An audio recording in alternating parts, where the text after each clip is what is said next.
India Catholic Cardinal Oswald Gracias failed abuse victims. One of the Catholic Church's most senior cardinals has admitted that he could have better handled sexual abuse allegations that were brought to him. Oswald Gracias, the Archbishop of Mumbai, is one of 4 men organizing a major Vatican conference on child abuse this week. We found 2 separate cases where the cardinal, who is tipped by some to possibly become the next pope, is claimed to have failed to respond quickly or offer support to the victims. Victims and those who supported them allege that Cardinal Gracias did not take allegations of abuse seriously when they were reported to him. India's Catholics say there is culture of fear and silence in the Catholic Church about sexual abuse by priests. Those who have dared to speak out say it has been an ordeal.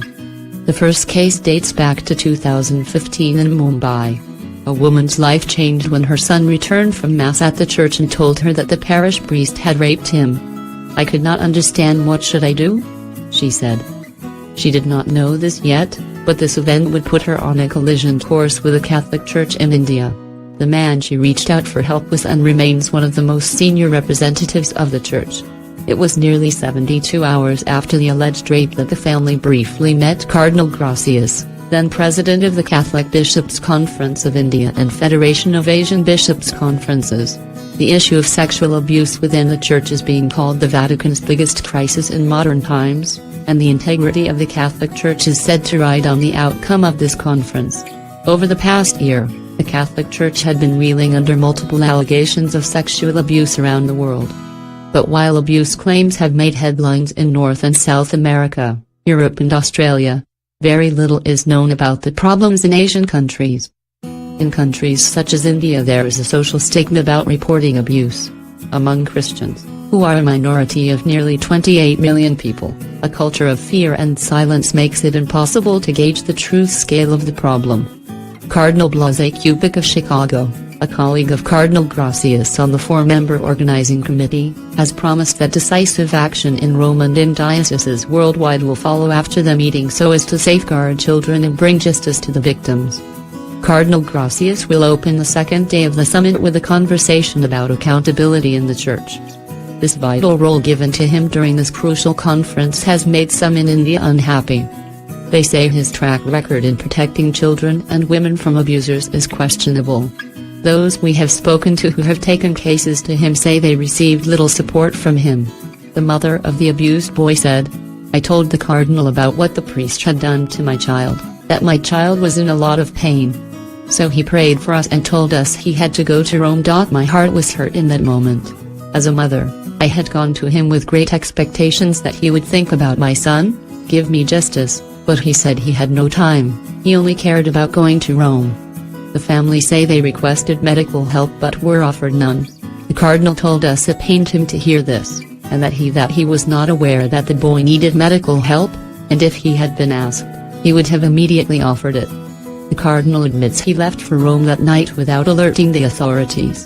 By failing to call the police, Cardinal Gracias may have violated India's Protection of Children from Sexual Offences Act, 2012, POSCO. The provisions of this law state that if the head of any company or institution who fails to report the commission of an offence in respect of a subordinate under his control shall be punished with imprisonment for a term which may extend to 1 year, and with a fine. The cardinal told us he had telephoned his bishop the next day, who told him the family had subsequently informed the police themselves. Asked if he regretted not calling the police personally at the time, he said, "You know, I'm being honest. I'm not 100% sure. But I must reflect on that. I admit whether immediately the police should have got involved, sure." He says he was under a duty to evaluate the credibility of accusations by speaking to the accused man. Emerging from that meeting, the family decided to go a doctor. "He took one look at my boy and said that something has happened to him. This is a police case. Either you report it or I will." So we went to the police that night, the mother said. A police medical examination found that the child had been sexually assaulted. A current priest who spoke to us on the condition of anonymity said this was not the first time allegations about this priest had been brought to the cardinal's attention. "I met him some years before this alleged incident," the priest told us. "There were strong rumors about the accused priest in the diocese, and like these are about abuse that is taking place. And yet he seems to be moving from one place to another, one parish to another. The cardinal told me directly that he is not aware directly of all these things. The cardinal says he cannot recall the conversation. He says he did not recollect any cloud of suspicion over the man. As part of our investigation, we wanted to see if there are other allegations of the cardinal being slow to act.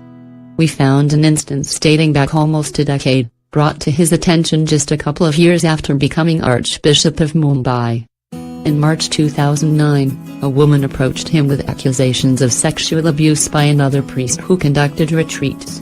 She says that he took no action against the priest, so she reached out to a group of female Catholic activists, who say they forced the cardinal to act. Under pressure, he finally set up an inquiry committee in December 2011. 6 months after the inquiry, there was still no action and the accused priest continued working in his parish. We had to send the cardinal 3 legal notices to act, threatened to take the matter to the courts if he did not act, said Virginia Saldana, a devout Catholic who has worked on the women's desk of multiple church-affiliated positions for over 2 decades. When the cardinal replied, he said, "The priest is not listening to me." During the time, Saldana said she had to leave the church because I could not bear to see that man giving mass in the church. I did not feel like going there. The priest was eventually removed from his parish, but the reasons for his departure were never made public. The punishment, decided by the cardinal personally in October 2011, was a guided retreat and therapeutic counseling. When we pressed him about the speed of process and punishment, the cardinal said it was a complicated case. After a stay in the seminary, the accused priest was briefly given a parish again and still conducts retreats. Meanwhile, the family of the raped minor feel abandoned by the institution that they had built their lives around. It has been a lonely battle, the mother concedes. They say they have been ostracized from the church and isolated within their communities. After complaining to the police, when we would go into church, people would refuse to talk to us, to sit next to us during Mass. If I went to sit next to someone, they would get up and leave, she said. The hostility she encountered eventually made us leave the church. But it got so difficult for us that we eventually had to change our home as well. We left it all behind. Church members say that it is this hostility that makes it harder for victims and their families to speak up. Caught between an apparently unsupportive clergy and hostile social network, many find their voices faltering.